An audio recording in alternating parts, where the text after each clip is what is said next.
पाकिस्तान तहरीक इंसाफ के एहतजाज के बायस इस्लामाबाद, रावलपिंडी और लाहौर में पेट्रोलियम मसनूआत की किल्लत का खदशा पैदा हो गया। तफसीलात के मुताबिक पेट्रोलियम डिवीजन की जानिब से खत लिखा गया है कि जिसमें बताया गया है कि PTI एहतजाज के बायस इस्लामाबाद, रावलपिंडी और लाहौर में पेट्रोलियम मसनूआत की सप्लाई चेन टूटने का खदशा है। लॉकडाउन की सूरत हाल में पेट्रोलियम मसनूआत की बिला तातुल फराहमी के लिए इक़दाम किए जाएँ।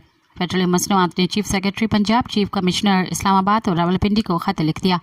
अटक ऑयल रिफाइनरी को खाम तेल लेकर जाने, पेट्रोलियम मसनूआत लाने वाले टैंकर्स, गाड़ियों आमदोरफ्त तरसील महदूद हो गई।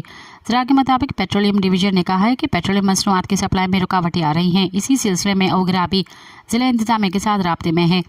इंतज़ामिया से मुतासरा शहरों में पेट्रोलियम मसनूआत की बला तातुल फराहमी की दरख्वास्त मौजूदा सूरत हाल से निमटने के लिए एक जामे मनसूबा बनाने की दरख्वास्त की गई है। मज़ीद ख़बरन ऐं तफ़सीलात लाइ विज़िट कयो असांजी वेबसाइट www.awamiNewsHD.com ऐं ॾिसंदा रहो अवामी न्यूज़ HD।